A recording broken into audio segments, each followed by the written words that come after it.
بسم اللہ الرحمن الرحیم۔ پچھلے لیکچر میں ہم نے وراثت کے قوانین کے بارے میں تفصیلاً پڑھا اور آگے بھی احکامات ہی ہیں، اور کیونکہ مدنی دور ہے اور مسلمانوں کی اس نو آموز ریاست کے لیے اب قوانین اللہ تعالیٰ مقرر فرما رہا ہے کہ ایک معاشرے میں رہنے کے کیا اصول اور ضوابط ہونے چاہیے۔ تو آج ہم آیت نمبر 15 سے آغاز کریں گے۔ رب اشرح لی صدری ویسر لی امری واحلل عقدۃ من لسانی یفقہوا قولی رب زدنی علما۔ بسم اللہ الرحمن الرحیم۔ واللاتی یأتین الفاحشۃ من نسائکم فاستشہدوا علیہن اربعۃ منکم فإن شہدوا فامسکوہن فی البیوت حتی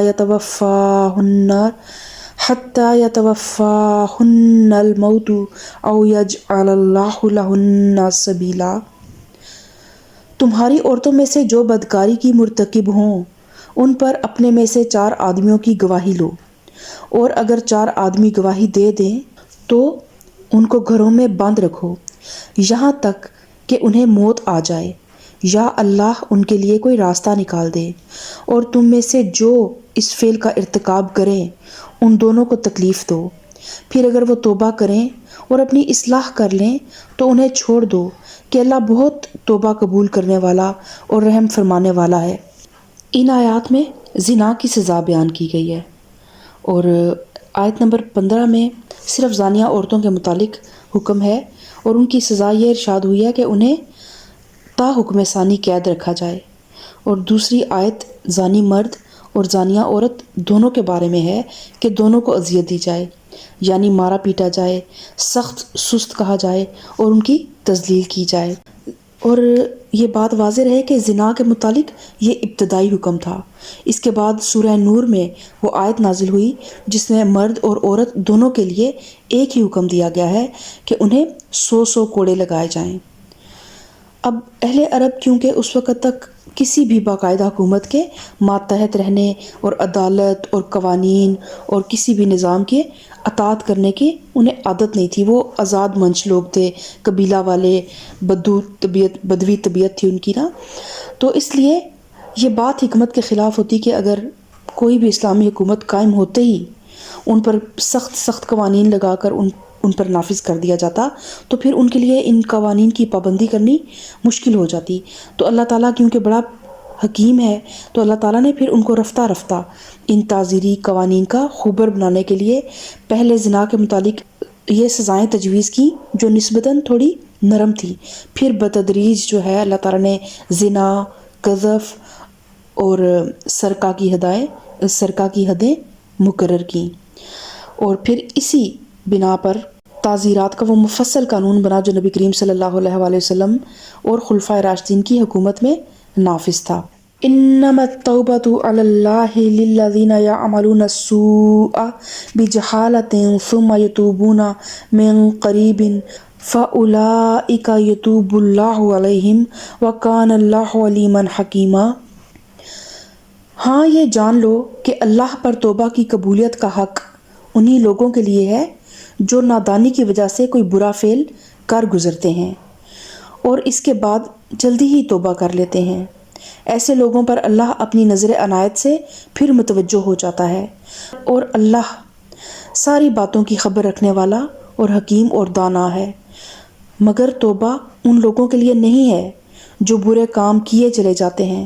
یہاں تک کہ جب ان میں سے کسی کی موت کا وقت آ جاتا ہے اس وقت وہ کہتا ہے کہ اب میں نے توبہ کی، اور اسی طرح توبہ ان لوگوں کے لیے بھی نہیں ہے جو مرتے دم تک کافر رہیں۔ ایسے لوگوں کے لیے تو ہم نے دردناک سزا تیار کر رکھی ہے۔ اور توبہ کے جو معنی ہے اس کا مطلب ہے پلٹنا اور رجوع کرنا، اور گناہ کے بعد بندے کی اللہ تعالیٰ سے توبہ کرنے کا مطلب یہ ہے کہ جیسے اتنی عاجزی ہو کہ جیسے ایک غلام جو ہے وہ اپنے آقا کی نافرمانی کر گیا، اس کی نافرمان بن کر اس کے حکم سے پھر گیا تھا، لیکن اب وہ اپنے کیے پر پشیمان ہے اور اطاعت اور فرمانبرداری کی طرف دوبارہ پلٹ آیا ہے۔ اور اللہ کی طرف سے بندے پر توبہ یہ معنی رکھتی ہے کہ غلام کی طرف سے مالک کی نظر عنایت جو پھر گئی تھی جیسے اللہ تعالیٰ ناراض ہو گیا اور اس کی نظر عنایت پھر گئی تھی جب بندہ توبہ کرتا ہے تو وہ اثر نو اس کی طرف اللہ تعالیٰ دوبارہ نظر عنایت کر دیتا ہے۔ تو اللہ تعالیٰ اس آیت مبارکہ میں فرماتا ہے کہ میرے ہاں معافی صرف ان بندوں کے لیے ہے جو قصدن نہیں بلکہ نادانی کی بنا پر قصور کرتے ہیں۔ یعنی کہ یہ نہیں کہ انہیں حق کا بھی پتہ ہے، غلط اور صحیح کا بھی پتہ ہے، اس کے باوجود وہ اپنی تکبر کی وجہ سے یا اپنی ہٹ دھرمی اور تعصب کی وجہ سے یا اپنی سرکشی کی وجہ سے جو لوگ گناہ کرتے ہیں تو اللہ تعالیٰ پھر ان کے قصور معاف نہیں کرتا، بلکہ جو قصدن نہیں بلکہ نادانی کی وجہ سے ان سے کچھ غلطیاں ہو جاتی ہیں، اور پھر جب ان کی آنکھوں کے اوپر سے جہالت کا پردہ ہٹتا ہے تو وہ شرمندہ ہو کر اپنے قصور کی معافی مانگ لیتے ہیں۔ تو ایسے بندے جب بھی اپنی غلطی پر نادم ہو کر اپنے آقا کی طرف پلٹیں گے تو اللہ تعالیٰ کی مغفرت کا دروازہ، بخشش کا دروازہ ہمیشہ کھلا ہوا پائیں گے۔ اور اس کے برعکس ان لوگوں کے لیے توبہ بالکل بھی نہیں ہے جو اپنے خدا سے بے خوف اور بے پرواہ ہو کر تمام عمر گناہ کرتے چلے جائیں، اور پھر عین اس وقت جب کہ موت کا فرشتہ سامنے کھڑا ہو تو وہ معافی مانگنے لگیں، جیسا کہ فرعون نے کیا تھا۔ تو اسی مضمون کو نبی کریم صلی اللہ علیہ وآلہ وسلم نے ان الفاظ میں بیان فرمایا ہے کہ اللہ بندے کی توبہ بس اسی وقت تک قبول کرتا ہے جب تک کہ آثار موت شروع نہ ہوں، کیونکہ امتحان کی مہلت جب پوری ہو گئی اور کتاب زندگی ختم ہو چکی تو اب پلٹنے کا کون سا موقع ہے۔ اسی طرح جب کوئی شخص کفر کی حالت میں دنیا سے رخصت ہو جائے اور دوسری زندگی کی سرحد میں داخل ہو کر اپنی آنکھوں سے یہ دیکھ لے کہ معاملہ اس کے برعکس ہے جو وہ دنیا میں سمجھتا رہا، تو پھر اس وقت معافی مانگنے کا کوئی موقع نہیں ہے۔ یا ایھا الذین آمنوا لا یحل لکم ان ترثوا النساء کرہا ولا تعضلوہن لتذہبوا ببعض ما آتیتموہن إلا أن يأتين بفاحشة مبينة وعاشروهن بالمعروف فإن كرهتموهن فعسى أن تكرهوا شيئا ويجعل الله فيه خيرا كثيرا۔ اے لوگو جو ایمان لائے ہو، تمہارے لیے یہ حلال نہیں ہے کہ زبردستی عورتوں کے وارث بن بیٹھو، اور نہ یہ حلال ہے کہ انہیں تنگ کر کے اس مہر کا کچھ حصہ اڑا لینے کی کوشش کرو جو تم انہیں دے چکے ہو۔ یعنی زبردستی عورتوں کا وارث بن بیٹھنے سے مراد یہ ہے کہ شوہر کے مرنے کے بعد اس کے خاندان والے اس کی بیوہ کو میت کی میراث سمجھ کر اس کے وارث یا ولی نہ بن بیٹھیں۔ عورت کا جب شوہر مر جاتا ہے تو پھر وہ آزاد ہے، عدت گزار کر وہ جہاں چاہے، جہاں رہنا پسند کرتی ہے وہاں رہے، اور اگر وہ دوسرا نکاح کرنا چاہتی ہے تو وہ دوسرا نکاح بھی کر لے۔ بعض اوقات سسرال والوں کی طرف سے یہ ہوتا ہے کہ ہماری بیٹے کی نشانی ہے، اور اس کو وہ بیچاری کو پوری زندگی کے لیے اپنے گھر میں ایک پابند کر لیتے ہیں رہنے کے لیے، تو یہ معاملہ اللہ تعالیٰ نے منع فرمایا قرآن پاک میں۔ ہاں اگر وہ کسی صریح بد چلنی کی مرتکب ہوں تو ضرور تمہیں تنگ کرنے کا حق ہے۔ یعنی کہ پچھلی ابھی آیت میں ہم نے پڑھا کہ ان کے ساتھ جو تم نے مہر مقرر کیے ہیں، یعنی کہ عورتوں کو ستانے کی نیت سے ان کے مہر کا کچھ حصہ اگر تم دبانے کی کوشش کرو یا انہیں ادا نہ کرو تو یہ بات اللہ تعالیٰ نے منع فرمائی ہے۔ لیکن اگر وہ کسی صریح بد چلنی کی مرتکب ہوں تو پھر یہ سزا یا یہ تنگ کرنا ایک ایز اے ٹرک کہہ لیں کہ چلیں وہ شاید راہ راست پر واپس آ جائیں، تو اللہ تعالیٰ نے اس چیز کا حق دیا ہے۔ یعنی مال اڑانے کے لیے نہیں بلکہ بد چلنی کی سزا دینے کے لیے اللہ تعالیٰ نے یہ حق دے دیا ہے۔ ان کے ساتھ بھلے طریقے سے زندگی بسر کرو، اگر وہ تمہیں ناپسند ہوں تو ہو سکتا ہے کہ ایک چیز تمہیں پسند نہ ہو مگر اللہ نے اسی میں بہت کچھ بھلائی رکھ دی ہو۔ یعنی اگر عورت خوبصورت نہ ہو یا اس میں کوئی اور ایسا نقص ہو جس کی وجہ سے اس شوہر کو پسند نہ آئے تو یہ بالکل مناسب نہیں ہے کہ شوہر جو ہے وہ فوراً دل برداشتہ ہو کر اسے چھوڑ دینے پر آمادہ ہو جائے، اور اسے چاہیے، شوہر کو چاہیے کہ وہ حتی الامکان صبر اور تحمل سے کام لے۔ بعض اوقات ایسا ہوتا ہے کہ کوئی عورت جو ہے وہ بظاہر دیکھنے میں اتنی خوبصورت نہیں ہوتی لیکن اس میں دوسری اخلاقی خوبیاں بہت زیادہ پائی جاتی ہیں جو ازدواجی زندگی میں زیادہ اہمیت رکھتی ہیں۔ حسن، ظاہری حسن تو ایک خاص ٹائم تک ہوتا ہے، لیکن اخلاق کی خوبصورتی جو ہے، سیرت کی خوبصورتی، وہ ہمیشہ کے لیے ہوتی ہے۔ تو لیکن عورت کو تبھی اپنی ان خوبیوں کا اظہار کرنے کا موقع ملے گا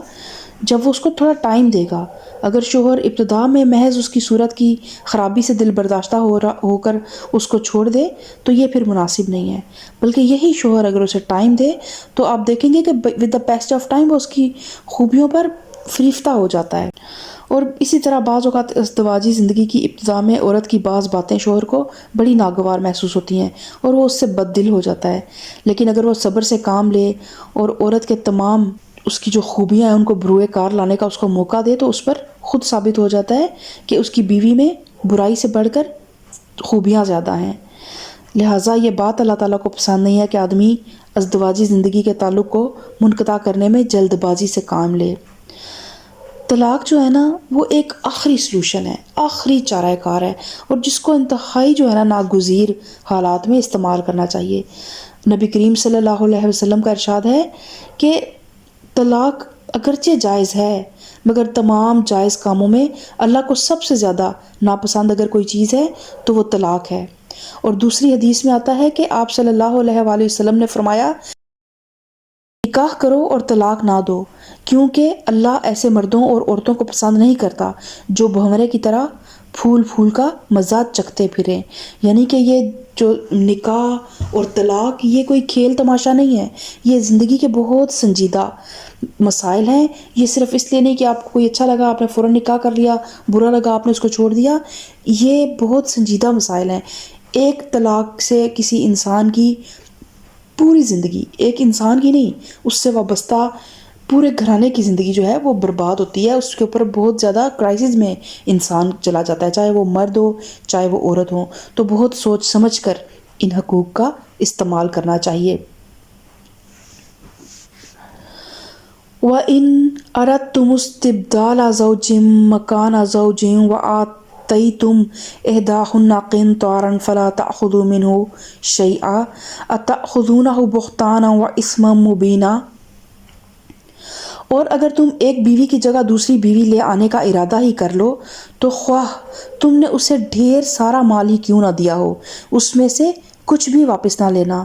کیا تم اسے بہتان لگا کر اور صریح ظلم کر کے واپس لوگے؟ اور آخر تم اسے کس طرح لے لوگے جب کہ تم ایک دوسرے سے لطف اندوز ہو چکے ہو اور وہ تم سے پختہ عہد لے چکی ہیں؟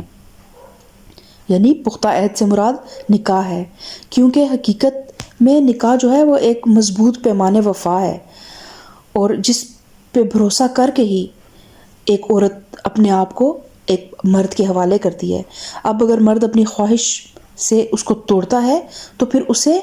وہ معاوضہ واپس لینے کا حق نہیں ہے جو اس نے معاہدہ کرتے وقت پیش کیا تھا۔ یعنی کہ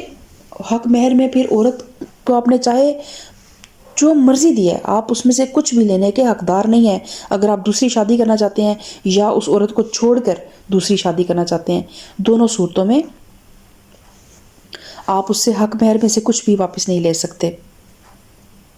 وَلَا تَنكِحُوا مَا نَكَحَ آبَاؤُكُم مِّنَ النِّسَاءِ إِلَّا مَا قَدْ سَلَفَ، اور جن عورتوں سے تمہارے باپ نکاح کر چکے ہوں ان سے ہرگز نکاح نہ کرو مگر جو پہلے ہو چکا سو ہو چکا۔ در حقیقت یہ ایک بے حیائی کا فعل ہے، ناپسندیدہ ہے اور برا چلن ہے۔ اب یہاں پر جاہلیت کے بعض غلط طریقوں کو حرام قرار دیا جا رہا ہے، اور یہ بات بہرحال ضرور فرمائی گئی ہے کہ جو ہو چکا سو ہو چکا۔ یعنی زمانہ جاہلیت میں جب باپ مرتا تھا تو بیٹے اس کی بیوہ سے اگر سوتیلی ماں سے نکاح کر لیا کرتے تھے۔ تو اب اللہ تعالیٰ فرما رہا ہے کہ یہ بہت کبھی فعل ہے، بہت بد چلنی کی بات ہے، لیکن جو ہو چکا سو ہو چکا۔ اس بات کے دو مطلب ہیں، ایک یہ کہ بے علمی اور نادانی کے زمانے میں جو غلطیاں تم لوگ کرتے رہے ہو اب ان پر اللہ تعالیٰ گرفت نہیں کرے گا،